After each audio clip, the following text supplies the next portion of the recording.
இப்போ தொழுகைக்குரியவர் யார்? பழைய ஏற்பாட்டில் யாரை தொழுது கொள்ள வேண்டும்? ஆபிரகாம் கர்த்தருடைய நாமத்தை தொழுது கொண்டார். ஆபிரகாம் கர்த்தருடைய நாமத்தை தொழுது கொண்டார் வாசிக்கிறோம். இந்த ஆபிரகாமுடைய வேலைக்காரனை பார்த்து என்னுடைய மகனுக்கு அல்லது ஈசாக்குக்கு பெண் கொள்ள வேண்டும் என்று சொல்கிறார். இந்த ஆபிரகாமுடைய வேலைக்காரன் பெண் கொள்வதற்காக இவர் போகிறார். போவதற்கு முன்னாக ஒரு காரியத்தை சொல்கிறார். என்ன சொல்கிறார்? அந்த ஆதியாகம புத்தகம் 24ஆம் அதிகாரம் 4ஆம் வசனத்தை படிங்க. அங்கே சொல்கிறார், வானத்துக்கும் போய் என் குமாரனாகிய ஈசாக்குக்கு பெண் கொள்வேன் என்று வானத்துக்கும் தேவனும். இங்க சிந்திக்க வேண்டும். வானத்துக்கு தேவனும் பூமிக்கு தேவனுமாகிய கர்த்தர் பேரில் எனக்கு ஆணையிட்டு கொடு. அப்ப வானத்துக்கு தேவனும் பூமிக்கு தேவனுமாய் இருக்கிறவர் யார்?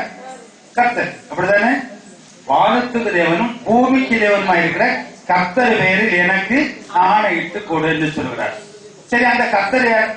இனி 2 வருஷம் 4-5 படிச்சுட்டு கால் யார் அந்த கர்த்தர்? வானத்துக்கு தேவனும் பூமிக்கு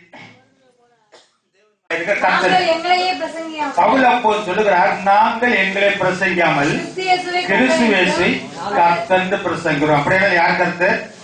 இயேசு கிறிஸ்துவே கர்த்தர்.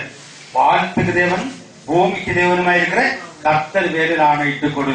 2 கர்த்தர் உண்டா? இல்லை. இஸ்ரவேலை கேளு, உன் தேவனாய் கர்த்தர் ஒருவரே. இங்க பவுல் அப்போது சொல்லுகிறார், நாங்கள் எங்களை பிரசங்கியாமல் கிறிஸ்துவை கர்த்தர் பிரசங்கிறோம். அப்படினால் அங்கே வானத்துக்கு தேவனும் பூமிக்கு தேவனுமாய் இருக்கிற கர்த்தர் என்று சொன்னது யார்? இந்த இயேசு கிறிஸ்து. அல்லேலூயா, அல்லேலூயா. இயேசு கிறிஸ்துவை நாம் அறிய வேண்டும். அதே அந்த 24ஆம் அதிகாரம் 25-26 படியுங்கள் பாருங்க. அப்பொழுது அந்த மனிதன் தலை குனிந்து கர்த்தரை பணிந்து கொண்டு. அப்பொழுது அந்த மனிதன் தலை குனிந்து யாரை பணிந்து கொள்கிறார்? கர்த்தரை பணிந்து கொண்டு, என் எஜமானாகிய ஆபிரகாமின் தேவன், என்னுடைய எஜமானாகிய ஆபிரகாமின் தேவனும் கர்த்தருக்கு ஸ்தோத்திரம். ஆபிரகாமின் தேவனாய் இருக்கிற கர்த்தருக்கு ஸ்தோத்திரம். ஆபிரகாமின் தேவனாய் இருக்கிற கர்த்தர் யார்? இயேசு கிறிஸ்து தானா? ஆபிரகாம் என்னுடைய நாளை காண ஆசையா இருந்தான், கண்டான், களி கொண்டான். ஆபிரகாமுக்கு தரிசனம் கொடுத்தவர் யார்? இயேசு கிறிஸ்து தானா? அப்படியானால் இயேசு கிறிஸ்து தான் தொழுகைக்குரியவர். ஆபிரகாமின் தேவனாய் இருக்கிற கர்த்தருக்கு ஸ்தோத்திரம் என்று சொல்லுகிறார். நாம் இங்கு படிக்கிறோம், எல்லோருக்கும் கர்த்தரானவர் தம்மை தொழுகிற அவருக்கும் ஐஸ்வர்ய சம்பந்தம் இருக்கிறார். எல்லாருக்கும் அவர் ஆசீர்வாதத்தை தருகிறவர்.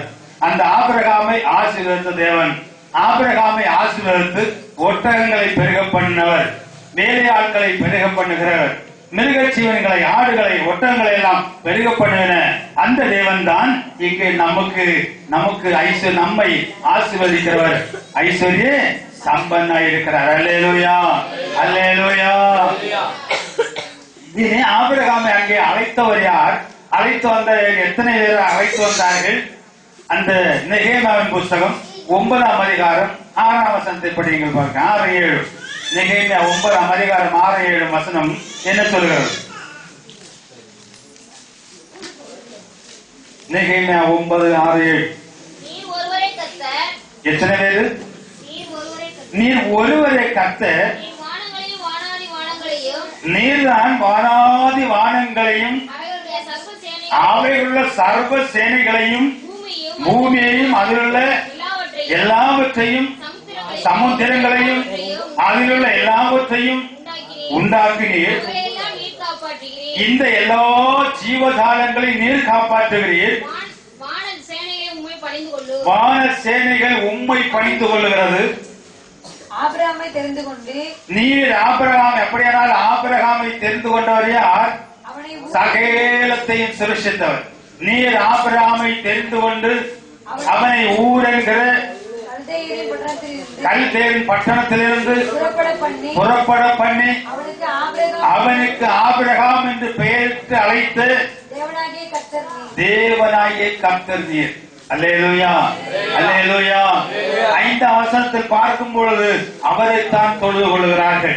5ஆம் வசனம் பின்பகுதி 5ஆம் வசனத்தில் பாதி படிங்க. நீங்கள் எழுந்திருந்து ஆ.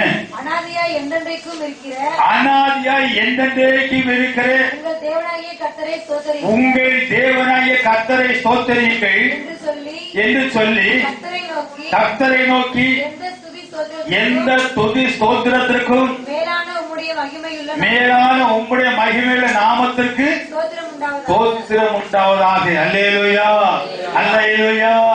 ஆபிரகாமின் தேவனாகிய கர்த்தருக்கு அங்கே துதி ஸ்தோத்திரங்களை அர்ப்பணிக்கிறார்கள்.